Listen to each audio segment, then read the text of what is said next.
अहमदनगरला जामखेड शहरामध्ये 260 किलो गांजा पकडला गेलेला आहे। पांडुरंग रायकर आमचे प्रतिनिधी आपल्याला अधिक माहिती देतील। पांडुरंग, कशा पद्धतीने ही कारवाई केली गेली? रेश्मा, नगरला एक जे गांजाचं जे काही अवैध तस्करांचं जे मोठं रॅकेट होतं त्याचा पर्दाफाश करण्यात यश आलेलं आहे। जामखेड शहरामध्ये ही पोलिसांनी रात्री धडक कारवाई केलेली आहे। या कारवाईमध्ये तब्बल 260 किलोचा गांजा जप्त करण्यात आलेला आहे। हा जो गांजा आहे तो एका टेम्पोमध्ये विशाखापट्टणम या ठिकाणाहून नाशिकला नेण्यात येत होता।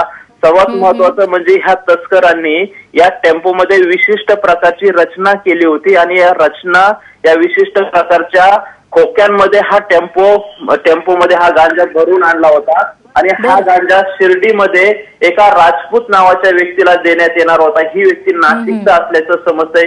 यापूर्वी अनेक वेळा मोठमोठ्या आलिशान गाड्यांमध्ये अशाच प्रकारे गांजाची तस्करी केली जात होती आणि रात्री या संदर्भामध्ये पोलिसांना एक तस्कर येणार असल्याची माहिती मिळाली होती आणि त्यानंतर पोलिसांनी सापळा रचून ही कारवाई केलेली आहे। यामुळे ही जे काही मोठं रॅकेट होतं याचा पर्दाफाश होण्यास यश मिळालं असं म्हणावं लागेल। रेश्मा, नक्कीच पांडुरंग, धन्यवाद तुम्ही दिलेल्या या माहितीबद्दल।